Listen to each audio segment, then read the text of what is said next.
How to fix YouTube link thumbnail not showing on WhatsApp. Hello everyone, this is Sabjina here to help you today.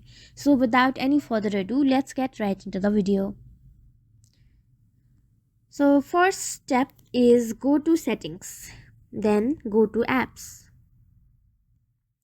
After that, find WhatsApp.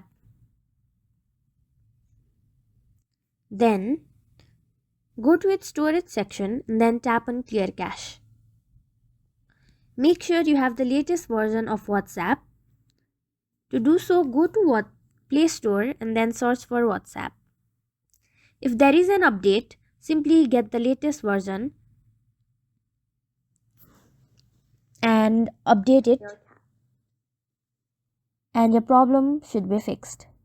So that's how you do it. Thank you for watching this video. Make sure to like, share and subscribe to our YouTube channel. If you got any questions, comment them down and I'll catch you in the next one.